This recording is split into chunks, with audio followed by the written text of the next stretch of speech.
கர்த்தருடைய பரிசுத்த நாமத்திற்கு சோஸ்திரம். புதிய நாளை கூட்டி கொடுத்து எங்கள் தேவனுக்கு நன்றி கூறி நீங்க எல்லாரும் தேவனுக்குள்ள மன மகிழ்ச்சியா சந்தோஷமா இருப்பீங்கன்னு நான் விசுவாசிக்கிறேன். ஆண்டவராகிய கர்த்தர் இன்றைக்கு ஒரு வேத வார்த்தையினூடாக உங்களிடம் பேச சொல்லுகிறார்.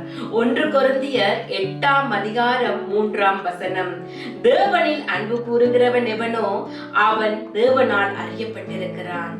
என் அன்பான சகோதர சகோதரிகளே, இயேசுவை நேசிக்கிறீங்களா? அவரையே முதன்மைப்படுத்துறீங்களா? உங்களோட வாழ்க்கையில ஆண்டவர் உங்களை ஒவ்வொருவரையும் அறிஞ்சிருக்கிறாராம். யாரெல்லாம் இயேசுவை தேடுறீங்களோ அவர் ஒருபோதும் உங்களை கைவிட மாட்டாரு. அவரை முதன்மைப்படுத்துங்க. ஒரு தொழில் காரியம் செய்யறதா இருந்தா அவரை முதன்மைப்படுத்துங்க. அவர்கிட்ட கேளுங்க.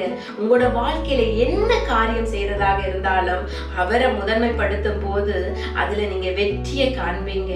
ஆண்டவரை தேடுறவங்களை ஆண்டவர் ஒருபோதும் வெக்கப்பட்டு போக விட்டதில்லை. தேவனில் அன்பு கூறுகிறவன் எவனோ அவன் தேவனால் அறியப்பட்டிருக்கிறான்.